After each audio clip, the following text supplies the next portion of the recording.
मैं वहीद अंसारी रहबर टाइम्स में आपका स्वागत है। जैसा कि आप सभी जानते हैं कि आज 23 नवंबर महाराष्ट्र में होने वाले इलेक्शन का रिज़ल्ट का दिन था और महाराष्ट्र के जो नतीजे हैं वो कुछ चौंका देने वाले आए। लोकसभा के इलेक्शन को देखने के बाद ये लग रहा था कि कहीं ना कहीं इंडिया अलायंस अपना जलवा दिखाएगी, महाराष्ट्र में इंडिया अलायंस की सरकार बनेगी, लेकिन आंकड़े कुछ उल्टे आए। जी हाँ, एक बार फिर महाराष्ट्र में बीजेपी की सरकार बनने जा रही है। वहीं अगर हम बात करें मुमरा और कलवा की, तो मुमरा कलवा में दो गुटों के बीच घमासान युद्ध चल रहा था।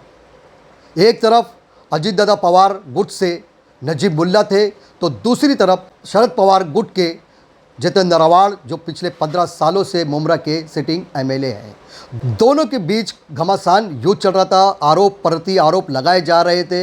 रैली हो, सभाएं हो, कॉर्नर मीटिंग हो, दोनों ही पार्टी की तरफ से मजबूती से लोग खड़े थे।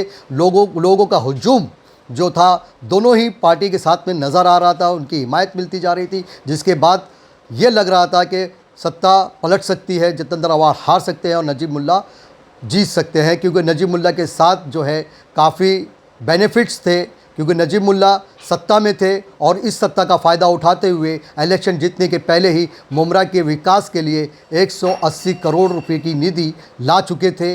दूसरे, एकनाथ शिंदे की लाड़की बहन योजना जो थी वो भी नजीब मुल्ला का साथ दे रही थी। उसके अलावा सबसे बड़ी बात, एकनाथ शिंदे जो सीएम है वो नजीब मुल्ला के साथ थे, जो यहाँ के खासदार श्रीकांत शिंदे हैं वो भी नजीब मुल्ला के साथ थे। इन सब बातों को देखते हुए कहीं ना कहीं ये लग रहा था कि नजीब मुल्ला का पल्ला जो है भारी है और वो इस बार जीत सकते हैं। लेकिन इन सब के अलावा अगर देखे जाएं तो एक कमज़ोरी भी उनके साथ में थी कि बीजेपी का टैग जो उनके साथ लगा हुआ था, और ये टैग जो है कहीं ना कहीं नजीब मुल्ला को भारी पड़ गया, क्योंकि मुमरा के लोगों ने लोकसभा चुनाव में ही बता दिया था कि जब वैशाली जो मुमरा के लिए एक नया चेहरा था, उस नए चेहरे होने के बावजूद भी इंडिया अलायंस का हिस्सा था, एक सेकुलर पार्टी का हिस्सा थी वैशाली दारेकर, इसलिए भरपूर वोट उन्हें मुमरा से मिले। जिसके बाद मुमरा की जनता ने ये बता दिया था कि वो कहीं ना कहीं इंडिया अलायंस के साथ ही जाना पसंद करेंगे। लेकिन जिस तरीके से नजीब मुल्ला का रुझान देखा जा रहा था और लोगों का प्यार उनके साथ देखा जा रहा था, तो उससे लगता था कि नजीब मुल्ला जो है वो एमएलए बन सकते हैं। लेकिन मुमरा की जनता ने मुद्दों को नहीं, विचारधारा को वोट देकर जितेंद्र आव्हाड को भारी मतों से कामयाब किया। जी हाँ, जितेंद्र आव्हाड जो चौथी मरतबा एक बार फिर मुमरा कलवा के विधायक बन गए और उन्होंने अपना पिछला रिकॉर्ड जो 70,000 की लीड लेकर मुमरा के तीसरी बार विधायक बने थे, उस रिकॉर्ड को भी जितेंद्र आव्हाड ने खुद ही तोड़ डाला।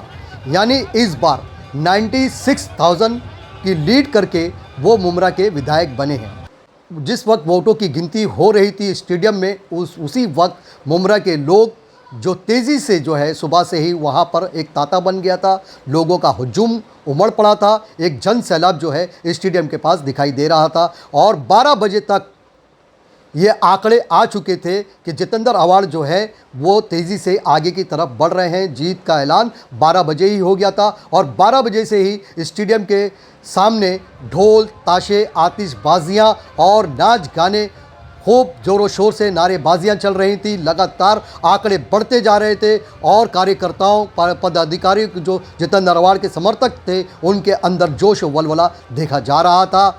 और धीरे धीरे जो ये जोश और वलवला है वो एक बड़े जन सैलाब में बदल गया, एक बड़ी रैली शक्ल अख्तियार कर ली। जिस वक्त जितेंद्र आव्हाड स्टेडियम से बाहर निकले तो उनके समर्थकों ने उन्हें कंधे पर उठा लिया और जितेंद्र आव्हाड को मुबारकबाद पेश करते नजर आए।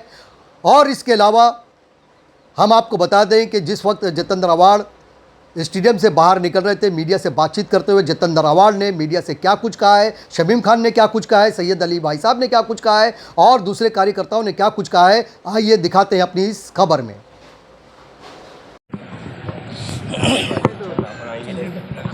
सर, महाविकास आघाड़ी का प्रदर्शन जो है वो जितना लोकसभा में देखने को मिला था महाराष्ट्र में, उस तरीके का नहीं देखने को मिल रहा है विधानसभा के इसमें। बड़ा दुख है उसके बारे में, शक भी है उसके बारे में। क्यों ऐसा नहीं हो सकता कि सभी दिग्गज नेता एक साथ पराभूत हो जाते हैं। शक तो ज़रूर है, देखेंगे अभी। सर, हरियाणा में जिस तरीके से चुनाव देखने को मिला था कि कांग्रेस भारी बहुमत के साथ दबाव पर आ रही थी, सेम महाराष्ट्र में भी देखने को मिला कि कांग्रेस महाविकास आघाड़ी आ रही थी, लेकिन जिस तरीके से चुनाव के परिणाम आए, कैसे देखते हो? क्योंकि आप भी लगातार इसी खिलाफ आवाज़ उठा रहे थे। मैं तो पहले दिन से बोल रहा हूँ, आज भी बोल रहा हूँ, कल भी बोलूँगा कि ईवीएम पे भरोसा मत रखो।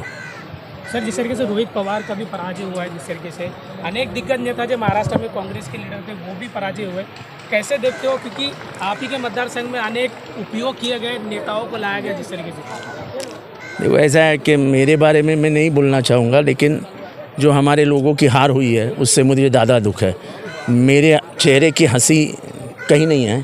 मुझे दुख इस बात का है कि हमारे नेता, हमारे सहयोगी सदस्य जीत नहीं पाए।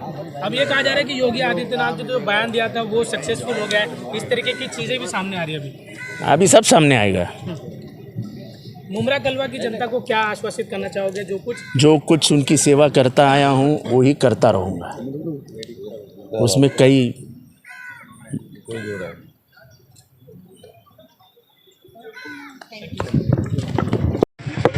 काम था, इलेक्शन लड़ रहे थे, लेकिन कहीं पे कुछ रेस में थे नहीं, क्योंकि बीजेपी अलायंस पार्टी को मुमरा कलवा की जनता ने पहले से नकार दिया था। आज हम लोग इस वक्त हमारे नेता डॉक्टर जितेंद्र वाड़ साहब के साथ मौजूद हैं। जो उनकी कामयाबी हुई है, 1 लाख का नारा था शानू भाई, ठीक है, 3000 कोई रीजन से नहीं हो सका, लेकिन अगर 3000 कम हुआ तो उसको हम मानते हैं कि 1 लाख का नारा हमारा पार है।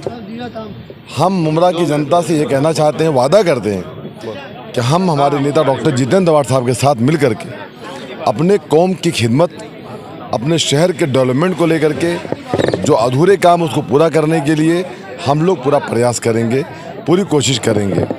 और जिन्होंने हमको वोट दिया है उसका भी शुक्रिया, जिन्होंने वोट नहीं भी दिया है उसका भी शुक्रिया हम अदा करते हैं। हमारे पार्टी के तमाम संगठन के लोग, शहर के तमाम उलमाए कराम, तमाम पत्रकार भाई और हमारे तमाम सम्मानित लोग, हम सबका बहुत बहुत शुक्रिया अदा करते हैं। सोनू भाई, जिस तरीके से एनसीपी में 2 गुट विभाजित हो चुके थे, विरोधी पक्ष ने अनेक करीब से देखा अपने नेताओं को, कैसे देखते हो 2024 के चुनाव को? देखिए, ऐसा है कि पार्टी 2 हिस्से में टूटी थी और इस वक्त डॉक्टर जितेंद्र वाड़ जी के ऊपर कलवा मुमरा के लोगों ने विश्वास किया और शरद पवार साहब के जो गट है उसके ऊपर विश्वास किया। ये मुमरा कौसा की जनता की जीत है, या जो उन्होंने काम किया उनकी जीत है, जो उन्होंने उस जनता से, कलवा मुमरा के लोगों से प्यार किया उसकी जीत। लेकिन जिस तरीके से इस चुनाव में जो इस्तेमाल किया गया सारे पैसे हो या नेताओं को जिस तरीके से इस्तेमाल किया गया, लाके विवादित बयान दिया गया, वो तो होना ही था। एक पार्टी के 2 हिस्से हुए तो वो तो होना ही था। सामने बड़ी ताकत थी, सत्ता थी, सरकार थी, उसके खिलाफ ये लड़ाई थी, तो वो तो होना ही था। लेकिन उससे कोई फ़र्क नहीं पड़ता। लोग, कलवा मुमरा के लोग जानते थे, लोगों का विश्वास हमारे पे था और वो विश्वास उन्होंने मत के जरिए बताया। जितना भी आभार व्यक्त करूँ उनके निकाह में, और इतनी ही हमारी कोशिश रहेगी जो उनका विश्वास है हमारे पे वो आने वाले वक्त में भी कायम रहे, और काम के जरिए हम उनको विश्वास को कायम रखेंगे।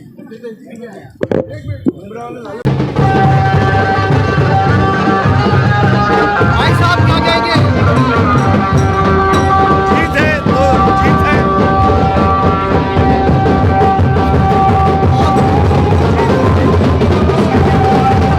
पूरे शहर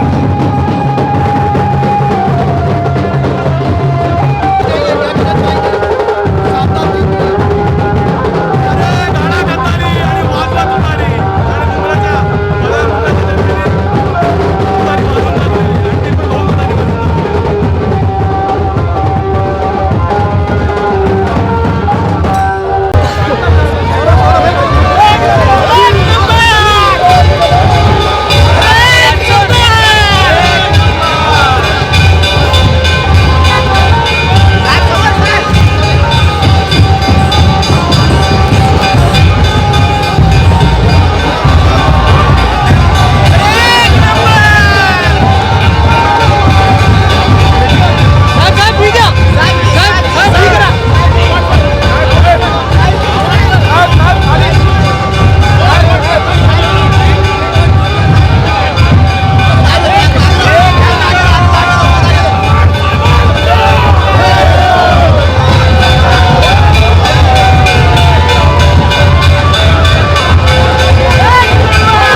तो ये थी हमारी आज की खबर। हर तरह की खबरों के लिए देखते रहें रहबर टाइम्स। हमारे चैनल को सब्सक्राइब करें, लाइक करें, शेयर करें और हाँ, बेल आइकन का बटन दबाना ना भूलें ताकि हमारी हर खबर सबसे पहले आप तक पहुंचे।